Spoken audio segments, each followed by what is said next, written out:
ಬೆಳಗಾವಿಯಲ್ಲಿ 3 ಸರ್ಕಾರಿ ಆಸ್ಪತ್ರೆ ಮಂಜೂರಾಗಿವೆ. ಬೈಲಹೊಂಗಲ, ಸವದತ್ತಿ, ರಾಮದುರ್ಗದಲ್ಲಿ 87 ಕೋಟಿ ರೂಪಾಯಿ ವೆಚ್ಚದಲ್ಲಿ ನಿರ್ಮಾಣವಾಗುತ್ತಿವೆ ಎಂದು ಆರೋಗ್ಯ ಸಚಿವ ದಿನೇಶ್ ಗುಂಡೂರಾವ್ ಹೇಳಿದರು. ಸೋಮವಾರ ಬೈಲಹೊಂಗಲದಲ್ಲಿ ಸುದ್ದಿಗಾರರೊಂದಿಗೆ ಮಾತನಾಡಿದರು. ಗೋಕಾಕ್ ಹಾಗೂ ಚಿಕ್ಕೋಡಿಯಲ್ಲಿ ಜಿಲ್ಲಾ ಆಸ್ಪತ್ರೆ ಮಾಡುವ ಚಿಂತನೆ ಸರ್ಕಾರದ ಮುಂದೆ ಇಲ್ಲ. ಗೋಕಾಕ್ ಆಸ್ಪತ್ರೆಯಲ್ಲಿ 100 ಹಾಸಿಗೆಯ ಉಳ್ಳ ಮೇಲ್ದರ್ಜೆಗೆ ಏರಿಸಿ ಮಲ್ಟಿ ಸ್ಪೆಷಾಲಿಟಿ ಮಾಡುವ ಕ್ರಮ ಕೈಗೊಳ್ಳಬೇಕಿದೆ ಎಂದರು. ಬೆಳಗಾವಿಯ ವಿಭಾಗಕ್ಕೆ ಆದ್ಯತೆ ಮೇರೆಗೆ ಪಟ್ಟಿಯನ್ನು ಕೇಳಿ ಬರುವ ಬಜೆಟ್ನಲ್ಲಿ ಮಂಡಿಸಿದ ಬಳಿಕ ತಿಳಿದು ಬರಲಿದೆ. ಕಡ್ಡಾಯ ಸೇವೆಯಲ್ಲಿ ಎಂಬಿಬಿಎಸ್ ವೈದ್ಯರನ್ನು ತೆಗೆದುಕೊಂಡಿದ್ದೇವೆ. ಕೆಲ ಕಡೆಗಳಲ್ಲಿ ವೈದ್ಯರು ಬರಲು ಹಿಂದೇಟು ಹಾಕುತ್ತಿದ್ದಾರೆ. ಶೀಘ್ರದಲ್ಲೇ 800 ಆರೋಗ್ಯ ಇಲಾಖೆಯಲ್ಲಿ ನೇಮಕ ಮಾಡಲಾಗುತ್ತಿದೆ ಎಂದರು. ಕರಾವಳಿಯಲ್ಲಿ ಬಂಡವಾಳ ಹೂಡಿಕೆ ಮಾಡಲಾಗುತ್ತಿದೆ. ಅಲ್ಲಿ ಪ್ರವಾಸ ಉದ್ಯಮಕ್ಕೆ ಹೆಚ್ಚು ಒತ್ತು ನೀಡಲಾಗುತ್ತಿದೆ. ಹೊಸ ಉದ್ಯಮಕ್ಕೆ ಚಾಲನೆ ನೀಡಲಾಗಿದೆ. ಐಟಿ ಉದ್ಯಮಕ್ಕೆ ಒತ್ತು ನೀಡಲಾಗಿದೆ. ಅಲ್ಲಿ ಕೋಮುವಾದದಿಂದ ಸಾಕಷ್ಟು ಅಭಿವೃದ್ಧಿಗೆ ಹಿನ್ನಡೆಯಾಗಿತ್ತು. ಕೆಲ ಕೋಮುವಾದಿಗಳಿಗೆ ಪೊಲೀಸರು ಕಠಿಣ ಕ್ರಮ ಕೈಗೊಳ್ಳಲಾಗಿದೆ ಎಂದರು. ರಾಜ್ಯದಲ್ಲಿ ಯಾವುದೇ ಸಿಎಂ ಬದಲಾವಣೆಯ ಗೊಂದಲ ಇಲ್ಲ. ವಿಧಾನಸಭೆಯ ಅಧಿವೇಶನ, ಸಾವಿರಾರು ದಿನದ ಕಾರ್ಯಕ್ರಮ, ಎಲ್ಲರೂ ಒಗ್ಗಟ್ಟಾಗಿ ಇದ್ದೇವೆ. ನಮ್ಮ ಪಕ್ಷ ಹೈಕಮಾಂಡ್ ಇದೆ, ಅವರ ನಿರ್ಧಾರಕ್ಕೆ ಬದ್ಧ. ಯಾವುದೇ ನಮ್ಮಲ್ಲಿ ಗೊಂದಲ ಇಲ್ಲ. ರೆಸಾರ್ಟ್ಗೆ ಯಾರು ಹೋಗಲ್ಲ ಎಂದರು. 87 ಕೋಟಿ ರೂಪಾಯಿಯಷ್ಟು ವೆಚ್ಚದಲ್ಲಿ ಈ 3 ಆಸ್ಪತ್ರೆಗಳ ಒಂದು ನಿರ್ಮಾಣ ಮಾಡ್ತಕ್ಕಂಥ ಕಾರ್ಯಕ್ರಮ ನಮ್ಮ ಇಲಾಖೆಯಿಂದ ಇವತ್ತು ಆಗ್ತಾ ಇರುವಂಥದ್ದು ನಿಜವಾಗ್ಲೂ ಬಹಳ ಒಂದು ಸಂತೋಷದ ವಿಷಯ ಅಂತ ಹೇಳೋದಕ್ಕೆ ಬಯಸ್ತೀನಿ. ಸರ್, ಗೋಕಾಕ್ ಮತ್ತು ಚಿಕ್ಕೋಡಿ ಮತ್ತು ಗೋಕಾಕ್ದಲ್ಲಿ ಡಿಸ್ಟ್ರಿಕ್ಟ್ ಹಾಸ್ಪಿಟಲ್ ಎಸ್ಟಾಬ್ಲಿಷ್ ಮಾಡಬೇಕಂತ ಪ್ರಪೋಸಲ್ ಪೆಂಡಿಂಗ್ ಇದೆ ಸರ್. ಸ್ಟೇಟಸ್ ಏನಿದೆ ಸರ್? ನೋಡಿ, ಸ್ಟೇಟಸ್ ಅಂತ ಹೇಳಿದ್ರೆ ನಾವು ಈಗ ಗೋಕಾಕನ್ನ ಆಸ್ಪತ್ರೆಯನ್ನ ಮೇಲ್ದರ್ಜೆಗೆ ಏರಿಸಿ ಇನ್ನೊಂದು 100 ಬೆಡ್ಡನ್ನು ಮಾಡುವುದಕ್ಕೆ ಅನುಮೋದನೆ ಸಿಕ್ಕಿದೆ. ಅದನ್ನು ನಾವು ಆದಷ್ಟು ಶೀಘ್ರದಲ್ಲಿ ಕೆಲಸವನ್ನು ಶುರು ಮಾಡ್ತೀವಿ. ಇನ್ನು ಜಿಲ್ಲಾ ಮಟ್ಟದ ಆಸ್ಪತ್ರೆಯನ್ನು ಮಾಡ್ತಕ್ಕಂಥದ್ದು ಇನ್ನೂ ಯಾವ ರೀತಿಯಾಗಿ ಮುಂದೆ ಮಾಡಬೇಕು ಅದ್ರ ಬಗ್ಗೆ ಆಮೇಲೆ ಯೋಚನೆ ಮಾಡೋಣ. ಆದರೆ ಆಸ್ಪತ್ರೆಗಳನ್ನು ಮೇಲ್ದರ್ಜೆಗೆ ಏರಿಸಿ ನಮ್ಮ ಆಸ್ಪತ್ರೆಗಳಲ್ಲಿ ಬೇರೆ ಬೇರೆ ಮಲ್ಟಿ ಸ್ಪೆಷಾಲಿಟಿಗಳನ್ನು ನೀಡ್ತಕ್ಕಂಥದ್ದು ಕೂಡ ನಾವು ಆ ರೀತಿ ಕ್ರಮ ತಗೊಳ್ತಾ ಇದ್ದೀವಿ.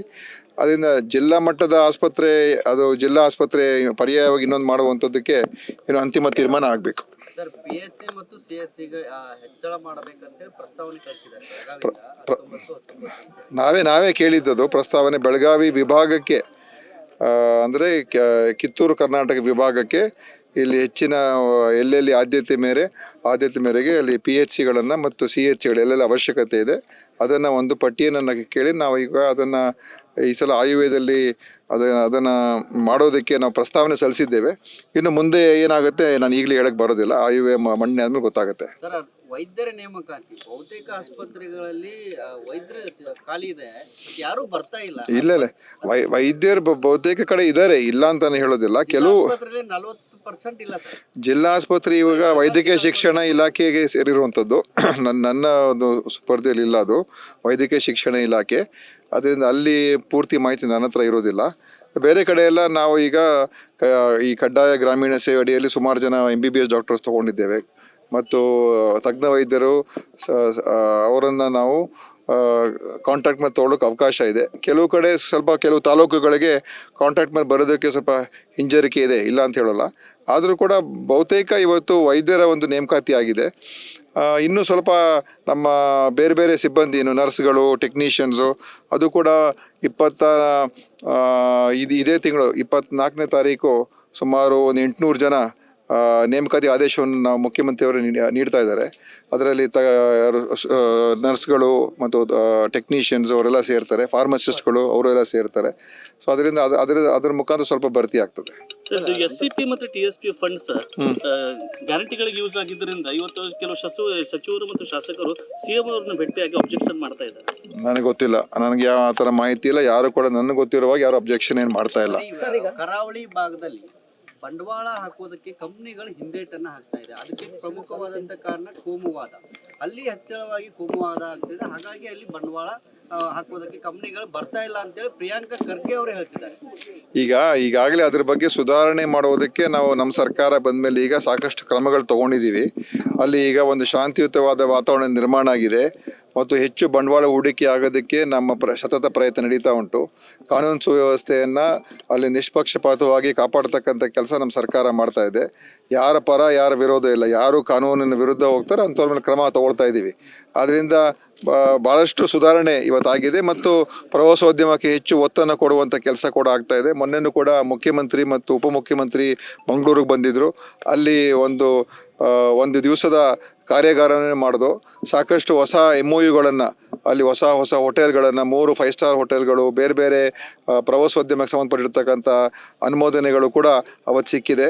ಮತ್ತು IT ಇಂಡಸ್ಟ್ರಿ ಕೂಡ ಇವತ್ತು ಕಿಯೋನಿಕ್ಸ್ ನಮ್ಮ ಸರ್ಕಾರದ ವತಿಯಿಂದ ಅಲ್ಲಿ 70 ಕೋಟಿ ರೂಪಾಯಿ ವೆಚ್ಚದಲ್ಲಿ ಮಾಡೋದಕ್ಕೆ ಅದು ಕೂಡ ಅನುಮೋದನೆ ಆಗಿ ಅದನ್ನು ಕೂಡ ನಾವೀಗ ಪ್ರಾರಂಭ ಮಾಡ್ತಾ ಇದ್ದೀವಿ. ಆದ್ದರಿಂದ ಮಂಗಳೂರು ನೀವು ಹೇಳ್ದಂಗೆ ದಕ್ಷಿಣ ಕನ್ನಡ ಜಿಲ್ಲೆ ಅದು ಹೆಚ್ಚು ಆಕರ್ಷಣೆ ಮಾಡುವಂಥ ಎಲ್ಲ ಅವಕಾಶ ಇದೆ. ಆದರೆ ಈ ಕೋಮುವಾದ ಏನಿದೆ ಇದರಿಂದನೇ ಅನೇಕ ಜನರಿಗೆ ಹಿನ್ನಡೆ ಆಗ್ತಾ ಇತ್ತು. ಅದನ್ನು ಈಗ ನಾವು ಅಲ್ಲಿಯ ಜನರಿಗೂ ಕೂಡ ತಿಳುವಳಿಕೆಯನ್ನು ಹೇಳುವಂಥ ಪ್ರಯತ್ನ ಮಾಡ್ತಾ ಇದ್ದೀವಿ. ಮತ್ತು ಈಗ ಈ ಥರ ಒಂದು ಬೆಳವಣಿಗೆ ಆಗ್ತಾ ಇರೋದ್ರಿಂದ ಈ ಏನು ದ್ವೇಷ ರಾಜಕಾರಣ ಮಾಡೋದಕ್ಕೆ ಮತ್ತು ಈ ಸೋಷಿಯಲ್ ಮೀಡಿಯಾ ಮುಖಾಂತರ ದ್ವೇಷ ಹೇಳಿಕೆಗಳನ್ನು ಕೊಟ್ಟು ವಾತಾವರಣವನ್ನು ಕೆಡಿಸುವಂಥ ಕೆಲಸ ಕೆಲವು ಸಂಘಟನೆಗಳು ಮಾಡ್ತಾರೆ. ಆದರೆ ಅದಕ್ಕೂ ಕೂಡ ಈ ಒಂದು ಇತಿಮಿತಿಯಲ್ಲಿ ಇಡುವಂಥ ಹಿತಶ್ರೀ ಹಾಕುವಂಥ ಕೆಲಸ ಕೂಡ ನಮ್ಮ ಪೊಲೀಸ್ ಅವರು ದಕ್ಷ ಅಧಿಕಾರಿಗಳು ಕೆಲಸ ಮಾಡ್ತಾ ಇದ್ದಾರೆ. ಅದರಿಂದ ಸಾಕಷ್ಟು ಸುಧಾರಣೆ ಇವತ್ತು ದಕ್ಷಿಣ ಕನ್ನಡ ಜಿಲ್ಲೆಯಲ್ಲಿ ಆಗ್ತಾ ಇದೆ. ಆ ಕಾರಣದಿಂದ ಪ್ರಿಯಾಂಕ್ ಖರ್ಗೆ ಅವರು ಹೇಳುವಂಥದ್ದು ಅದೇನೆ, ಏನಂತ ಹೇಳಿದ್ರೆ ವಾತಾವರಣ ಚೆನ್ನಾಗಾದರೆ ಇನ್ನೂ ಹೆಚ್ಚು ಜನ ಬಂಡವಾಳ ಹಾಕೋದಕ್ಕೆ ಬರ್ತಾರೆ. ಅದೇ ಇವತ್ತು ನಮ್ಮೆಲ್ಲರ ಪ್ರಯತ್ನ ಆಗಿದೆ. Basavaraj Doddamani, KMM news, Bailhongal.